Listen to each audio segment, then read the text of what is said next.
What would these sanctions be? Could they be enough to block the now nearly completed Russian pipeline?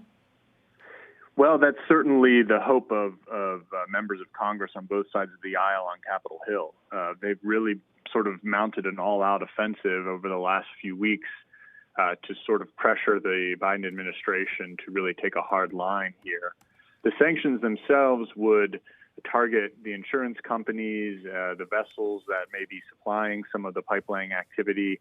But the big sort of key here is the parent company Nord Stream 2 AG, which is sort of a partnership with several interested parties that is kind of shepherding this project to completion.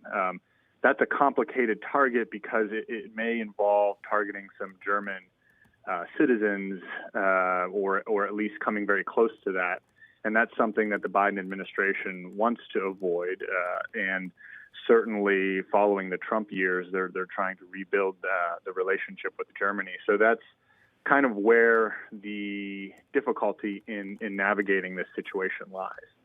Can you give us a little bit of context here about the U.S.'s motivations behind wanting to block a pipeline that runs between Russia and Germany? And then, of course, how other countries feel about this, apart from Russia, of course. I mean, how does the EU feel about this? Yeah, I think it's a very sort of complicated situation with lots of interested parties.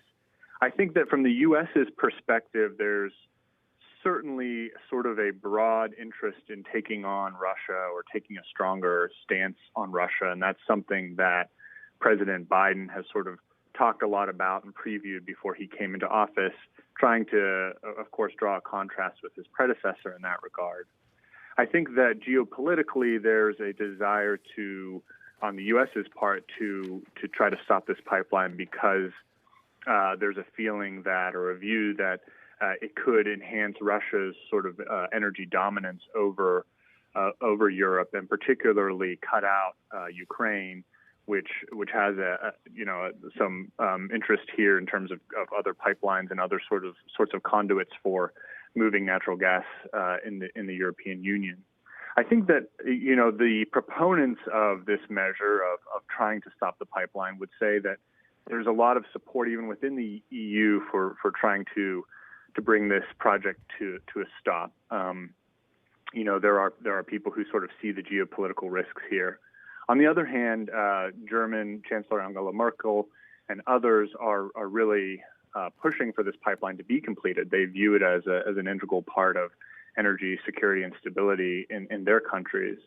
So there's certainly several competing dynamics at work, but I think overall, and you've seen this in sort of some of the heated exchanges that Biden has had with Putin, or sort of through proxies with Putin, that there is kind of a desire to take a harder line on Russia. Hey, Daniel, I got to ask, I mean, Biden answering, a few days ago in the affirmative when he was asked on ABC News if he thought Putin was a killer.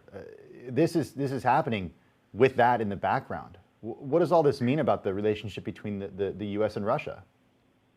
Yeah, I mean, I think that's a good point, and our story sort of gets at that a little bit. That this isn't happening in a vacuum. That this opposition to the pipeline coming as it is right now comes a couple of days after those comments. I'm not sure what it means for the relationship overall. There's certainly been no